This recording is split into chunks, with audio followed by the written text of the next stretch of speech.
दोस्तों फरवरी 2021 में उत्तराखंड के चमोली डिस्ट्रिक्ट में आए फ्लैश फ्लड से तो आप वाकिफ होंगे ही, जहां नंदा देवी के एक ग्लेशियर के गिरने से रायनी विलेज में भारी तबाही देखने को मिली थी। लेकिन क्या आप जानते हैं कि इन सब के पीछे एक ऐसा न्यूक्लियर डिवाइस हो सकता है जो करीब 50 सालों से नंदा देवी में गुम है। आज हम जानेंगे उस मिशन के बारे में जो नंदा देवी पर एक गहरा स्कार साबित हुआ। आखिर ऐसा कौन सा मिशन था जिसे इकोनॉमिक टाइम्स के articles James bond in the Himalayas नाम देते हैं और जिसपे होम अलोन जैसी ब्रिलियंट मूवी के प्रोड्यूसर स्कॉट रोसेनफेल्ड एक मूवी भी प्रोड्यूस करने वाले हैं। लेकिन इन सब से ऊपर इस वीडियो में हम ये डिस्कस करेंगे कि कैसे नंदा देवी पर खोया हुआ ये न्यूक्लियर डिवाइस हिमालयाज और उसके आसपास रहने वाले लोगों के लिए जानलेवा साबित हो सकता है। तो दोस्तों ये सिलसिला शुरू होता है ईयर 1964 में, जहां कोल्ड वॉर अपनी चरम सीमाओं पर था। एक और अमेरिका कम्युनिज्म के बढ़ते इन्फ्लुएंस को काउंटर करने के लिए अपनी जियोपॉलिटिकल रीच बढ़ा रहा था, वहीं इंडिया भी 1962 में हुए इंडो चाइना वॉर के बाद से अपने नेबर चाइना को लेकर कॉशियस था। ऐसे में 1964 के दौरान जब चाइना ने शिनजियांग प्रोविंस में लेक लोपनूर के पास अपना पहला न्यूक्लियर टेस्ट कंडक्ट किया तो इंडिया और अमेरिका दोनों ही देश चिंता में पड़ गए। United Nations department of defence की हेडक्वार्टर बिल्डिंग पेंटागन में चाइना के न्यूक्लियर प्रोग्राम को टारगेट करने के लिए एक प्लान की शुरुआत हुई। CIA यानी अमेरिका सेंट्रल इंटेलिजेंस एजेंसी ने प्लान किया कि इंडियन इंटेलिजेंस ब्यूरो यानी कि IB की मदद से एक powerful listening device Indo Tibetan border पर रखा जाएगा, जिससे चाइना से आ रहे रेडियो सिग्नल्स की मदद से वहां हो रहे न्यूक्लियर प्रोग्राम्स को ट्रैक किया जा सके। इसके लिए डिवाइस को एक ऐसी जगह पोजीशन करना जरूरी था जो तिब्बतन प्लेटू के बहुत क्लोज हो और जहां एक बेटर हाइट एडवांटेज और अनऑब्स्ट्रक्ट व्यू मिले। और यहीं से इस मिशन के लिए चुना गया 25,640 फीट ऊंचा और इंडिया का second tallest peak Nanda Devi.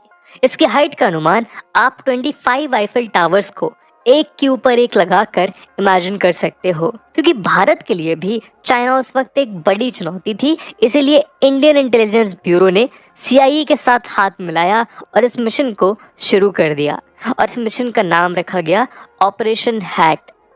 लेकिन 56 किलोग्राम के न्यूक्लियर डिवाइस को इंडिया के सेकेंड हाईएस्ट माउंटेन के पीक तक ले जाना कोई आसान काम नहीं था।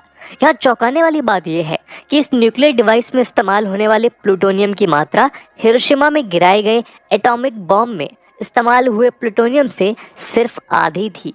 डिवाइस के साथ ही साथ 8 से 10 फीट का एंटीना, 2 ट्रांस रिसीवर सेट्स और एक स्नैप यानी system for nuclear auxiliary power generator भी नंदा देवी पर सेटअप किया जाना था। और इस चुनौती भरे काम की बागडोर संभालने के लिए चुना गया उस वक्त के 14 प्रसिद्ध माउंटेनियर्स को।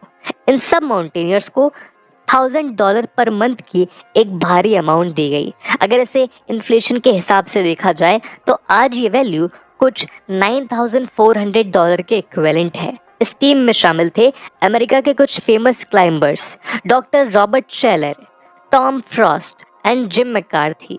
वहीं इंडिया से शामिल थे captain MS Kohli, Sonam Wangyal, HCS Rawat and GS।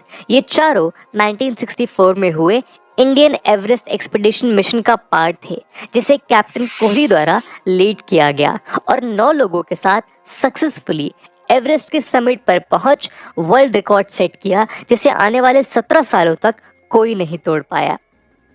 तो उसे एवरेस्ट एक्सपीडिशन इंडिया के लिए उस दौरान किसी जश्न से कम नहीं था। इंदिरा गांधी ने इस अचीवमेंट को आज़ादी के बाद की 6th मेजर अचीवमेंट भी बताया और कैप्टन कोहली की तारीफ करते हुए कहा, the record of commander Kohli's expedition will find special mention in history. It was a masterpiece of planning, organisation, team work, individual effort and leadership. Expedition पर गई पूरी टीम को अर्जुना अवार्ड से नवाजा गया और समिट पर पहुंचने वाले कैप्टन कोहली और अन्य मेंबर्स को पद्म भूषण से सम्मानित किया गया। अपनी इस काबिलियत और कामयाबी के कारण कैप्टन कोहली को आईबी और सीआईए के जॉइंट मिशन के लिए चुना गया और उन्हें इस एक्सपेडिशन का कैप्टन बनाया गया। मिंट लाउंज के साथ हुए एक इंटरव्यू में कोहली बताते हैं कि उन्हें और उनकी टीम को इस मिशन की पूरी जानकारी नहीं थी। उन्हें बस इतना बताया गया था कि एक डिवाइस है जिसे नंदा देवी की चोटी पर पहुंचाना है। कोहली अपनी किताब स्पाइज इन द हिमालयाज में बताते हैं कि इस मिशन के लिए यूएस और इंडियन इंटेलिजेंस अपने नॉर्मल स्पाइस और पैरामिलिट्री पर रिलाई नहीं कर सकती थी और इस मिशन की सीक्रेसी बनाए रखने के लिए किसी भी हेलीकॉप्टर या अन्य एयरक्राफ्ट को इस्तेमाल नहीं किया जा सकता था। इसीलिए इस डिवाइस को नंदा देवी की पीक पर पहुंचाने के लिए सीआईए और आईबी को स्किल्ड और एक्सपीरियंस माउंटेनियर्स की जरूरत थी। यही रीजन था जिसके कारण कैप्टन कोहली को इस मिशन के लिए चुना गया और उन्हें पूरी टीम को लीड करने की कमान सौंपी गई। अक्टूबर 1965 में शुरुआत होती है इस मिशन की। कैप्टन कोहली कुछ इंडियन क्लाइंबर्स और कुछ अमेरिकन क्लाइंबर्स 7 प्लूटोनियम कैप्सूल्स और एक सर्वेलेंस इक्विपमेंट के साथ निकल पड़ते हैं स्टेयरकेस टू द हेवन कही जाने वाली नंदा देवी की चढ़ाई पर। ये ट्रैक अपने आप में एक बड़ी चुनौती था। बर्फीली हवाओं में सिर्फ बर्फ से ढके पत्थरों का सहारा लेकर ऊपर जाना, ऊंचाई बढ़ने के साथ ऑक्सीजन की मात्रा कम होना, साथ ही 56 केजी के डिवाइस को संभाल कर ऊंचाई तक ले जाना, ये किसी आम आदमी के बस की बात तो बिल्कुल भी नहीं थी। कैप्टन कोहली बताते हैं कि रास्ते की गंभीरता और खतरे को देखते हुए उनकी पहली प्रायोरिटी अपनी टीम की सेफ्टी इंश्योर करना था। जैसे ही उनकी टीम समिट के पास पहुंची, वहां का माहौल और बिगड़ गया। हवाएं तेज होने लगी और स्नो स्टॉर्म अपनी चरम सीमा पर पहुंचने लगा। इन हालातों को देखते हुए टीम ने डिवाइस को वहीं छोड़ने का फैसला किया और वापस नीचे उतरने लगी, क्योंकि ऐसे मौसम में टिक पाना ह्यूमनली पॉसिबल नहीं था। डिवाइस को एक छोटी चट्टान से मजबूती के साथ बांध दिया गया और एक छोटी गुफा समान जगह में उसे रख दिया गया। अगले ही साल जब टीम वापस उस जगह पहुंची तो उन्हें कुछ ऐसा देखने को मिला जिसने इस पूरे मिशन का चेहरा बदल दिया। डिवाइस वहां नहीं था जहां उसे होना चाहिए था। इस खबर ने सीआईए और आईबी दोनों को चौंका दिया। यहाँ सिर्फ एक स्पाइंग डिवाइस ही नहीं खोया था, बल्कि एक ऐसी दुर्घटना अपने आप को अंजाम दे चुकी थी जिससे शायद नंदा देवी के पास रहने वाले लोगों की जान खतरे में आने वाली थी। जिस ऊंचाई पर इसे छोड़ा गया था, वहां तक किसी आम हेलीकॉप्टर का जाना आसान नहीं था। इसीलिए ईयर 1968 में यूरोप से 2 मॉडिफाइड और स्पेशली डिजाइन हेलीकॉप्टर्स मंगाए गए जो 34,000 फीट की ऊंचाई पर उड़ सकते थे। लेकिन अनफॉर्चुनेटली ये भी उस डिवाइस को ढूंढने में नाकामयाब रहे।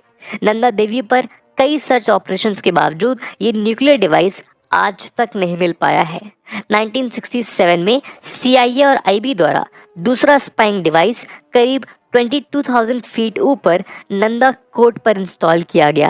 ये डिवाइस कुछ महीनों तक फंक्शनिंग रहा और साथ ही इसकी मदद से ये भी कंफर्म किया जा सकता है कि चाइना के पास कोई लॉन्ग रेंज न्यूक्लियर बॉम्ब नहीं है। दोस्तों, बात करें पहले न्यूक्लियर डिवाइस की तो कुछ थ्योरीज का मानना है कि ये डिवाइस किसी अवलांचे की वजह से नंदा देवी से काफी नीचे खो चुका है और चिंता की बात यह है कि इसमें इस्तेमाल होने वाले रेडियो एक्टिव एलिमेंट प्लूटोनियम की लाइफ 100 साल है। मतलब अभी भी अगले 30-40 साल तक इससे होने वाले नुकसान का अंदाजा नहीं लगाया जा सकता। अगर ये radio active element Nanda Devi पर मौजूद रिवर सिस्टम्स में मिल जाते हैं तो ये एक बड़े स्केल पर कैलेमिटीज पैदा कर सकते हैं। कई थ्योरिस्ट का मानना है कि फरवरी 2021 में उत्तराखंड के चमोली डिस्ट्रिक्ट में आए फ्लैश फ्लड्स का रीजन नंदा देवी में खोए न्यूक्लियर डिवाइस ही है। टाइम्स ऑफ इंडिया में आई रिपोर्ट्स के मुताबिक चमोली में आए फ्लैश फ्लड्स में करीब 200 से भी ज्यादा लोग लापता बताए गए और करीब 82 डेड बॉडीज और human limbs flood affected areas में पाए गए। बीबीसी की रिपोर्ट्स बताती हैं कि नंदा देवी में आए हुए ग्लेशियर बर्स्ट की वजह से ऋषि गंगा और धौली गंगा के स्तर काफी तेजी से बढ़े, जिससे अल्टीमेटली एक फ्लैश फ्लड देखने को मिला। ये इतना पावरफुल था कि इसने रास्ते में आए ऋषि गंगा हाइडल प्रोजेक्ट और NTPC Tapovan Vishnugarh hydro electric project दोनों को ही बुरी तरह डिस्ट्रॉय कर दिया। साथ ही इन प्रोजेक्ट्स पर काम कर रहे करीब 200 लोग इस ट्रेजेडी का शिकार हुए। लेकिन यहाँ एक बड़ा सवाल यह है कि फरवरी में जहाँ विंटर्स अपने पीक पर होती हैं, वहाँ एक ग्लेशियर इतनी आसानी से कैसे गिर सकता है। रैनी विलेज में रहने वाले लोगों ने बीबीसी के कुछ रिपोर्टर्स को बताया कि उनके गांव में आए इन फ्लड्स की वजह नंदा देवी पर खोया न्यूक्लियर डिवाइस है। दोस्तों, आपको जानकर हैरानी होगी कि नंदा देवी के जिस पार्ट से ये ग्लेशियर टूटा, ठीक उसी के आसपास ही 1965 में ये न्यूक्लियर डिवाइस खोया था। बेटर इंडिया नामक एक डिजिटल इंडिया न्यूज प्लेटफॉर्म को दिए इंटरव्यू में कैप्टन कोहली बताते हैं कि नंदा देवी पे गिरे ग्लेशियर की वजह वहां बर्फ की चट्टानों में दबा हुआ रेडियो एक्टिव प्लूटोनियम ही है। 1965 के बाद कैप्टन कोहली रैनी विलेज में ही पोस्टेड थे, जहां उन्होंने अपनी टीम के साथ अगले 3 सालों तक इस डिवाइस को ढूंढा। उन्होंने ऋषिगंगा के पानी को भी टेस्ट किया, ये देखने के लिए कि क्या उसमें रेडियो एक्टिव एलिमेंट तो नहीं है। पूरी टीम उस वक्त ये सोचकर परेशान थी कि कहीं ये डिवाइस पानी को कंटामिनेट न कर दे, क्योंकि इससे कई लोगों की जानें जा सकती थी। उस दौरान कोई मेजर एविडेंस तो नहीं मिल पाया, लेकिन फरवरी 2021 में नंदा देवी में गिरे इस ग्लेशियर ने 55 इयर्स के बाद वही डर फिर से जगा दिया। ईयर 2018 में Uttarakhand tourism minister Satpal Maharaj prime minister Narendra Modi से मिले और इस सिचुएशन की गंभीरता उनके सामने रखी। दोस्तों, इस पूरे इंसिडेंट के पीछे कई कॉन्स्पिरेसी थ्योरीज हैं। कुछ का मानना है कि पाकिस्तान द्वारा उस न्यूक्लियर डिवाइस को कैप्चर कर लिया गया है और कुछ मानते हैं कि इंडिया ने ही उस डिवाइस को वहां से मिसप्लेस कर दिया। लेकिन ये दोनों ही थ्योरीज गलत साबित हुई हैं। 1965 एक्सपीडिशन के करीब 10 साल बाद 1997 में CIA और IB के पास इस पूरे मिशन की एक डिटेल्ड अकाउंट हॉवर्ड कॉन द्वारा अमेरिका की आउटसाइड नामक मैगजीन में पब्लिश हुई। खबर बाहर आते ही पूरी दुनिया में ऐसा माहौल था जैसा मानो जेम्स बॉन्ड मूवी का कोई क्लाइमेक्स चल रहा हो। खासकर इंडिया में माहौल बहुत गंभीर हो चुका था। नंदा देवी के ग्लेशियर्स कई ट्रिब्यूटरीज में जाकर मिलते हैं, जो इवेंचुअली गंगा का पार्ट बनाते हैं, जिससे करीब 200 मिलियन लोगों की जानें जुड़ी हुई हैं। नंदा देवी और उसकी सराउंडिंग सेंचुरीज को कुछ समय के लिए बंद कर दिया गया और इस न्यूक्लियर डिवाइस को ढूंढने के लिए कई मिलिट्री एक्सपीडिशन किए गए। 1978 में वॉशिंगटन पोस्ट में भी इस न्यूक्लियर स्पाइंग मिशन की स्टोरी ब्रोक आउट हुई और साथ ही रेडियो एक्टिव प्लूटोनियम से होने वाले नुकसानों से भी इंडिया को वाकिफ किया गया।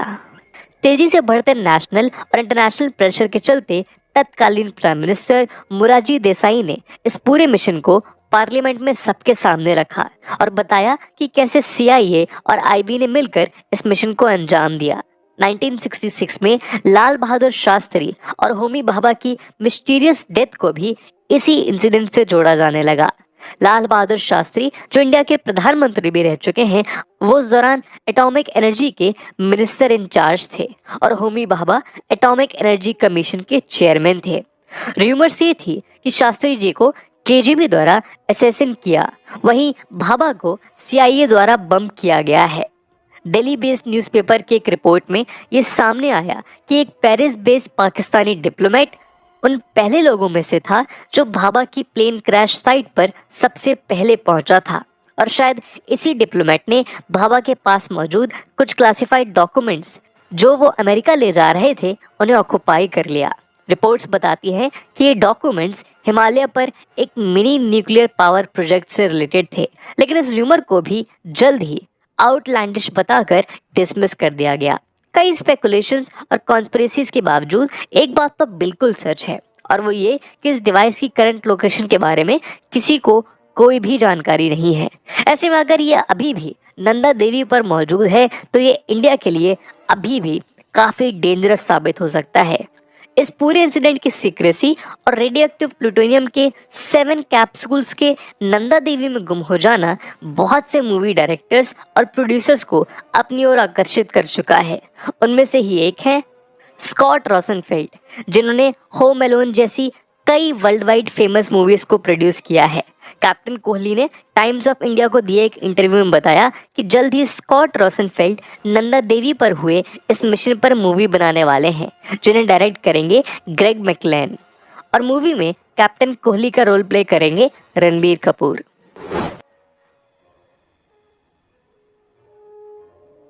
तो दोस्तों, इस वीडियो में हमने जाना कि कैसे CIA और IB ने चाइना के बढ़ते न्यूक्लियर टेस्ट अटेम्प्ट्स को ध्यान में रखते हुए इस मिशन को अंजाम दिया। लेकिन फिर एक ऐसी अनहोनी हुई जिससे शायद आज भी भारत में गंगा और हिमालयास के पास रह रहे लोग एक बड़े स्केल पर सफर करते रहे। डिवाइस कहाँ है, ये आज भी एक टॉप मिस्ट्री है, या कहो तो एक टॉप सीक्रेट बना हुआ है। और ये टॉप सीक्रेट शायद किसी को नहीं पता। दोस्तों, इस पूरे मुद्दे पे आपका क्या ओपिनियन है, कमेंट सेक्शन में जरूर बताइएगा। इसी के साथ